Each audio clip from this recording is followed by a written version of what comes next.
गल कारण अज मोदी साहब तुहाडी सरकार ते पंजाब दे, हरियाणे दे, वैस्टर्न यूपी दे, राजस्थान ते बाहर दे किसानां दा फेथ नहीं है, यकीन नहीं है। उन्हां नूं पता है चंद पूंजीपतियां दे बेनिफिट वास्ते कानून लेके आए ने, ये किसानां दे बेनिफिट वास्ते, किसानां दे हक दे कानून नहीं ने। अज असीं इंटरनेट कट दिता, असीं अज उन्हां तों पानी कट दिता, असीं उत्थे दोबारा बार्ब्ड वायर्स ऐ लगा दित्तियां जिस 1960 दे विच बर्लिन वॉर बनाई जा रही है, एक वॉर प्रिजन बनाया जा रहा। अफसोस ना कहना पैंदा है, दुनिया की सारे वड्डी डेमोक्रेसी है। ये चीज़ां अफगानिस्तान विच वेखियां सी, ये चीज़ां इराक दे विच सदाम हुसैन दे वेले वेखियां सी, ये लिबिया दे विच कर्नल गद्दाफी वेले वेखियां सी, ये युगांडा दे विच इदी मीन वेले वेखियां सी, ये महात्मा गांधी दे देश च कदी किसी ने सपने में नहीं देखी। मैं टेक्निकली ये बात पूछता हूँ, अगर आप ये कानून को इन एम्बेंस रखते हो, उसका मतलब 1.5 साल के लिए ये कानून वापस हो। अगर ये वापस हो गए तो भैया क्या आप अकेला बूझ का सवाल बनाए बैठे हो कि किसान माफी मांगेगा तो तब हम माने? पवित्र सदन के विचों कहना चाहना, यही जिक्र सा सुखदेव सिंह ढींडसा ने किया। लाल किले दे उत्ते जो कुछ होया 26 जनवरी नूं, सानू बड़ा अफसोस, सानू बड़ा दुख है। As a Punjabi, as a Sikh, I condemn that whole incident what happened.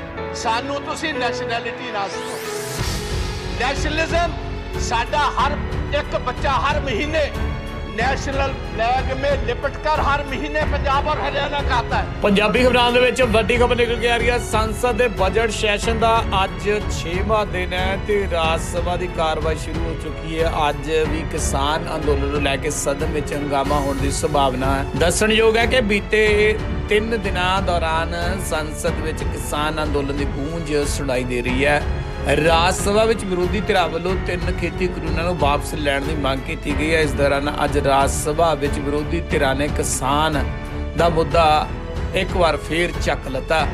राष्ट्रपति के भाषण का धन्नवाद प्रस्ताव ते हुई चर्चा विच विरोधियों ने किसानी अंदोलन नूं लैके सवाल चुके। इस विचकार पंजाब तो कांग्रेस के सांसद मैंबर प्रताप सिंह बाजवा किसान अंदोलन बारे पंजाबी विच अपना भाषण दे रहे सन। प्रताप सिंह बाजवा ने इन्नी जल्दी विच खेती कानूनां क्यों लिआंदे गए ने, क्योंकि तुसी सब अमीर कॉरपोरेट घराणिਆਂ ਨੂੰ फायदा देना चाहते हो।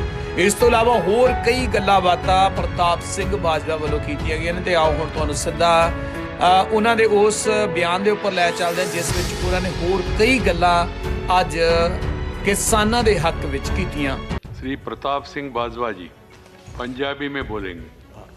थैंक यू चेयरमैन साहब, थैंक यू चेयरमैन साहब।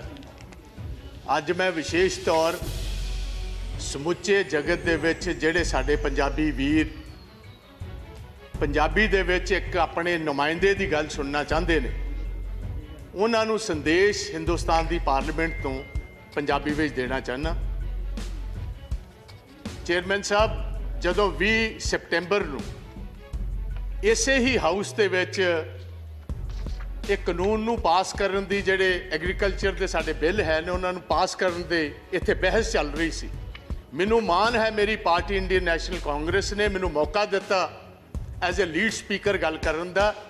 मैं उस टाइम भी ये गल दा जिक्र कीता सी कि जिहड़े बिल ने ये किसानां दे डेथ दे वारंट्स ने ते कोई भी जिहड़ा हिंदुस्तान च रहन वाला मेरा वीर है वो किसानां दे डेथ वारंटां ते दस्तखत नहीं करेगा।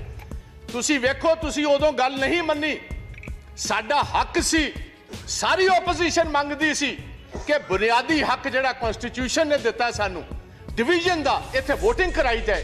तुहाडी उस टाइम भी जिहड़ी सरकार दी मंशा सी वो सही नहीं सी। तुसी धोखे दे नाल, तुसी धोखाधड़ी दे नाल जल्दी दे विच कानून बनाना चाहते सी, क्योंकि कुछ जिहड़े अमीर आदमी सी, वड्डे कॉरपोरेट हाउसेस सी, उन्होंने तुसी बेनिफिट देना चाहते सी। तुसी कहना सी कोरोना दे विच मैनूं हैरानी है, सारी दुनिया जूझ रही है कोरोना दे नाल, साडा देश जूझ रहा कोरोना नाल। 2 वक्त की रोटी गरीब लोगों को नहीं मिल रही। साडी माइग्रेंट लेबर बेचारी पैदल साइकिलों ते बिहार, उत्तराखंड, यूपी वाल जा रही है। गवर्नमेंट को कोई प्रबंध नहीं उन्होंने वापस कर लेंदा। उस टाइम एक चोर दरवाजे के जरिए बैकडोर के जरिए ऑर्डिनेंसां दे रूप दे विच ये लैके आए। ये मैनू पहले दसे सरकार ये ऑर्डिनेंसेस लियाउण दी लोड़ की सी? जे असीं 71 साल 72 साल इन्हां कानूनां दी इंतजार कर सकते सी ते 6 महीने होर क्यों नहीं सी कीती जा सकदी? इसे गल कारण अज मोदी साहब तुहाडी सरकार ते पंजाब दे, हरियाणे दे, वैस्टर्न यूपी दे, राजस्थान ते बाहर दे किसानां दा फेथ नहीं है, यकीन नहीं है। उन्हां नूं पता है चंद पूंजीपतियां दे बेनिफिट वास्ते कानून लेके आए ने, ये किसानां दे बेनिफिट वास्ते, किसानां दे हक दे कानून नहीं ने। एक होर मैं तुहानूं दसदा, मैं इस हाउस दे विच किसी पोलीटिकल पार्टी दे आ जिन्ने किसान यूनियंस बैठियां किसी लीडर दे कहण ते लोक नहीं आए। ये जन अंदोलन है। हर घर दे विच अपने आप लोकां ने अपने ट्रैक्टरां विच डीजल पाया। हर पंजाब दे किसान ने फी एकड़ 500 रुपया इकट्ठा करके ये सारे किसान यूनियन दे लीडर्स नूं दिता। मैनूं अफसोस है इस हाउस च कहना पैंदा, मनोज जी 1971 दे विच बांग्लादेश की लड़ाई दे विच असीं 93,000 पाकिस्तानियां नूं एज वॉर प्रिजनर्स लिया। 2 साल असीं उन्हां नूं रोटी भी दित्ती, पानी भी दिता, बैडिंग भी दित्ती, लॉजिंग भी दित्ती। अज असीं अपने किसान वीरां नूं बिजली कट दित्ती, अज असीं इंटरनेट कट दिता, असीं अज उन्हां तों पानी कट दिता, असीं उत्थे तवारा बार्ब्ड वायर्स ऐ लगा दित्तियां जिस 1960 दे विच बर्लिन वॉर बनाई जा रही है, एक वॉर प्रिजन बनाया जा रहा है। अफसोस ना कहना पैंदा है, दुनिया की सारे नालों वड्डी डेमोक्रेसी है। ये चीज़ां अफगानिस्तान विच वेखियां सी, ये चीज़ां इराक दे विच सदाम हुसैन दे वेले वेखियां सी, ये लिबिया दे विच कर्नल गद्दाफी वेले वेखियां सी, ये युगांडा दे विच इदी मीन वेले वेखियां सी, ये महात्मा गांधी दे देश च कदी किसी ने सपने विच भी नहीं वेखियां जो साडे किसान वीरां नाल हो रहा। साडियां मातावां, साडियां भैणां, साडे बच्चियां समेत अज दिल्ली दे बार्डरां ते बैठियां ने। तुसीं उत्थे ਉਹ रूप दिता जिस तरह कॉन्सनट्रेशन कैंप्स नूं देना हुंदा। कल 12 पार्टियां दे लीडर गाजीपुर गए, पुलिस ने अंदर नहीं जान देते। किस किस्म दी democracy Hindustan? Parliament session in operation होए, तुसीं पार्लियामेंट लीडर्स नूं उत्थे जाण दी इजाजत ना दो, इहनूं असीं डेमोक्रेसी कहने? तुसीं कहंदे हो साडे ते विश्वास करो।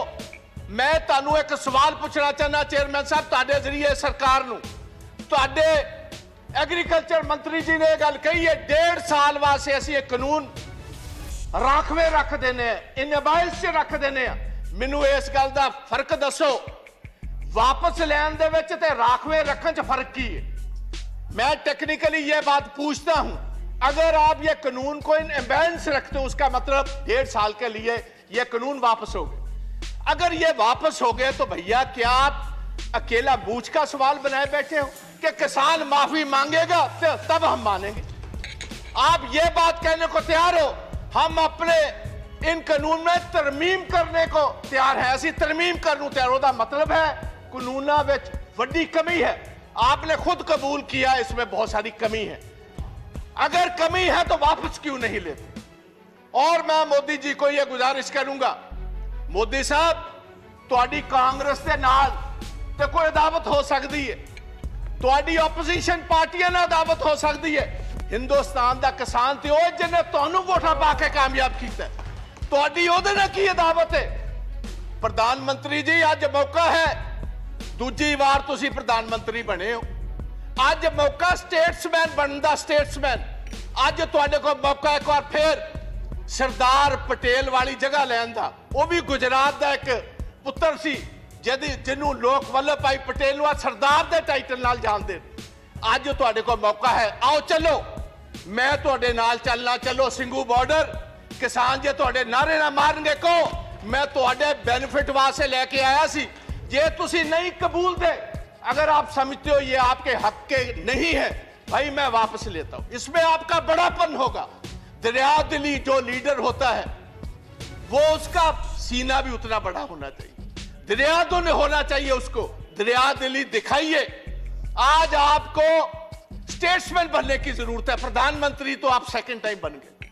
आज सारा देश इंतजार करता है कि मोदी साहब कब आएंगे। वो तो उमर साहब की बात पर यकीन नहीं करते।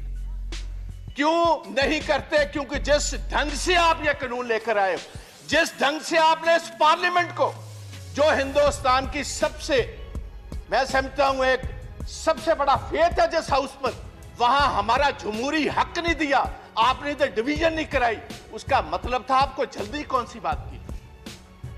आप मैं अपने पंजाब स्टेट की गल करना जहां साहब, स्टैट्यूटरी बॉडी है ਤੁਹਾਡੀ जीएसटी, पिछले 10 ਮਹੀਨਿਆਂ ਦਾ 8000 ਕਰੋੜ ਰੁਪਇਆ ਪੰਜਾਬ ਦਾ ਇਹਨਾਂ ਨੇ ਨਹੀਂ ਦਿੱਤਾ। ਤੁਹਾਡਾ ਫੇਥ ਅਸੀਂ ਕਿਸ ਤਰ੍ਹਾਂ ਕਰੀਏ, ਤੁਹਾਡਾ ਯਕੀਨ ਅਸੀਂ ਕਿਸ ਤਰ੍ਹਾਂ ਕਰੀਏ।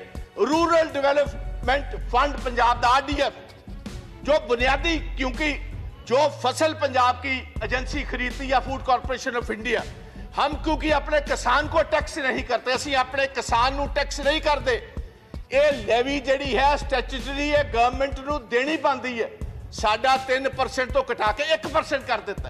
तुसीं कहंदे हो पंजाब के लोग तुहाडे ते फेथ कर, किस तरह फेथ कर, तुसीं दुश्मनां वाला काम साडे नाल कर रहे हो। मैं एक होर कहना चाहना इस हाउस दे विच, ये नवी हिस्टरी नहीं, गुलाम नबी आजाद साहब ने बहुत खूबसूरत ढंग नाल दस्सिया सी अंग्रेज़ां दे खिलाफ, ब्रिटिश गवर्नमेंट के खिलाफ। देवगौड़ा जी 6-7 बड़ी मूवमेंट हुई एग्रीकल्चर, जिसको लीड महात्मा गांधी, वल्लभ भाई पाटिल साहब करते रहे, और सभी जगह पर ब्रिटिश को अपना पैर पीछे खींचना पड़ा और जिम्मेदारों की बात माननी पड़ी। तो ये मैं गुजारिश करता हूं, पगड़ी संभाल जट्टा। आज से 100 साल पहले शहीद आजम भगत सिंह के ताया और उनके पिता ने यह आंदोलन शुरू किया था, और हमारे दीपेंद्र सिंह हुड्डा जो बैठे हैं, इनके ग्रेट ग्रैंडफादर, वो भी इस मूवमेंट में साथ है, चौधरी बाथूराम जी। उस मूवमेंट में भी 3 कानून ही आए थे, जैसे अब 3 लेकर आए। 9 महीने मूवमेंट चली और अंग्रेजों को भी अपने घुटने टेकने पड़े, गोडे टेकने पे।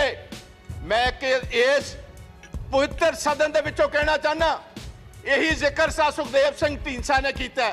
लाल किले दे उत्ते जो कुछ होया 26 जनवरी नूं, सानू बड़ा अफसोस, सानू बड़ा दुख है। As a Punjabi, as a Sikh, I condemn that whole incident what happened.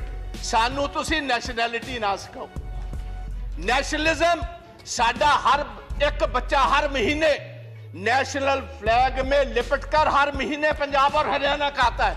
आप हमें नेशनलिज्म सिखाएंगे भाई? आप उनको खालिस्तानी कह रहे हो जो लाल किले की, क्योंकि बहुत सारे लोग हिस्ट्री नहीं जानते। हमारे 9वें गुरु तेग बहादुर महाराज, गुरु तेग बहादुर जी ने किसके लिए शहादत दी थी? उन्होंने शहादत दी कश्मीरी ब्राह्मण के लिए। कश्मीरी ब्राह्मण पंजाब में गुरु तेग बहादुर जी के पास आए कि औरंगजेब हर रोज जनायु उतारता है, तलवार के ताकत के साथ वो हमें कन्वर्ट करता है, हमारे धर्म को तब्दील करता है।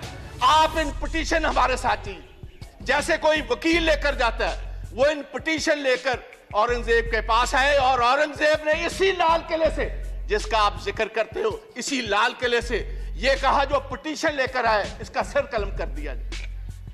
वहां उनकी शहादत हुई, और उनकी शहादत की याद में जो शीशगंज साहब, शीश कहते हैं गले को, उनकी याद में शीशगंज साहब गुरुद्वारा जो खड़ा है, वो हमारे हिंदू ब्राह्मण कश्मीरियों की वजह से यह शहादत हुई, और आप हमें खालिस्तानी कहते हैं।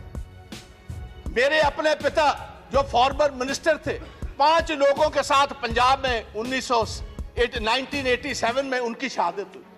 मेरे अपने बड़े भाई जो ब्रिगेडियर हैं इंडियन आर्मी के, retired, he was the one who was commanding the 192 mountain brigade, जिसने देश के लिए ये टाइगर हिल जीती। He was commanding 192 mountain brigade. आप हमें खालिस्तानी कहते हैं, आप हमें कहते हो एंटी नेशनलिस्ट हैं ये लोग।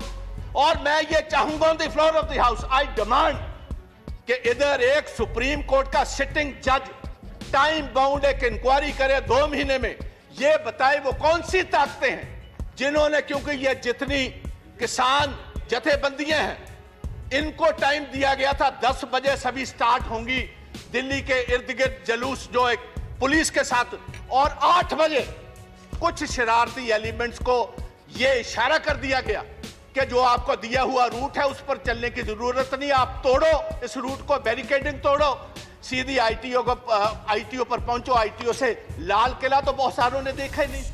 और एक ये भी बात मैं हाउस में बताना चाहता हूं, ओ भैया, ये लाल किले जिसकी आप बात करते हो, ये जिस आपको पता मुगल राज में ये स्थापित हुआ है, और 300 साल पहले जो गुरु तेग बहादुर जी की कुर्बानी है, उसके बाद गुरु गोविंद सिंह महाराज, उनके 2 बड़े साहबजादे शहीद हुए। छोटे 2 साहबजादों को जिंदा दीवारों में चिन दिया गया।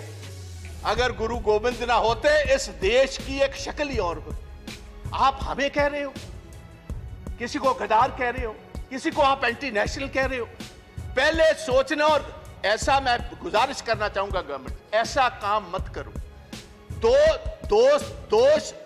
दुश्मन हमारे बहुत, जो हमारी फॉरेन पॉलिसीज है, आप पाकिस्तान को तो छोड़ ही दीजिए भाई, सारा अरब वर्ल्ड आपके खिलाफ, चाइना आपके खिलाफ, रशिया आपके उल्ट चल रहा है। जाकर आपने वोट ट्रंप की मांगी, बाइडेन आपके खिलाफ।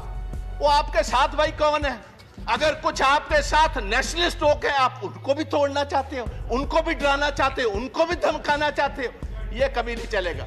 और पंजाबी और सिख विशेषतौर प्यार से तो बात आपकी मान सकते, डर से, डरावे से, बंदूक से, तोप से ये डरने वाली कौमें नहीं। इन्होंने तो सारी हिस्ट्री ही शहादत की है। तो मेरी गुजारिश है, ये ब्लैक लॉज वापस लीजिए, ये काले कानून वापस लीजिए। प्रधानमंत्री जी, आप कहते हो मैं एक कॉल अवे हूं। भाई, किसी के पास आपका नंबर है? किसके पास आपका नंबर है? आप क्यों नहीं इन किसान जथेबंदियों को, ये मेंबर्स ऑफ पार्लियामेंट, इनको साथ लेकर चलिए, हम चलते हैं आपके साथ। आओ, आपके जय जयकार के वहां नारे लगवाएंगे। आप इन कानूनों को वापस लीजिए। आप 1.5 साल के बाद नए कानून लाइए, सिलेक्ट कमेटी में भेजिए। जितने स्टेक होल्डर्स हैं, किसान जथेबंदियां हैं, किसान हैं, मेंबर्स ऑफ पार्लियामेंट हैं, चीफ मिनिस्टर हैं, हमारे एग्रीकल्चर साइंटिस्ट हैं, उनको कहिए खेती के लिए, किसानों के लिए कौन सी सबसे बेहतरीन कानून है। कॉर्पोरेट्स के लिए नहीं, कॉर्पोरेट्स को हम बेनिफिट नहीं देंगे। हम किसानों के बेनिफिट के लिए कानून लाओ, हम आगे होकर आपकी मदद करेंगे। आओ, एक नई इतिहास की सृजना करें। मैं इतना ही कहता हुआ एक लास्ट में थैंक यू, धन्यवाद, एक बस मैंने किसानों के लिए, पंजाब के किसानों के लिए एक छोटी सी कविता लिखी है, वो पढ़कर इजाजत ले लूंगा। कहते ने चीर देंदे ने पहाड़, हुंदा जिन्हां नूं जनून, रह के मंजिला तो दूर किथे मिलता है सुकून। हारदे नहीं हुंदे मर्द दलेर, बस हौसला बना के तुसी किसान वीरो रखियो। असी जितांगे जरूर, जंग जारी रखियो। असी जितांगे जरूर, जंग जारी रखियो। जय हिंद, जय जवान, जय किसान, ते वाहेगुरु जी का खालसा, वाहेगुरु जी। प्रताप सिंह बाजवा जी, तुसी अपनी भाषा विच बोलिया, धन्यवाद। Your language, our language. Sri Rakesh Sinha ji, 15 minutes.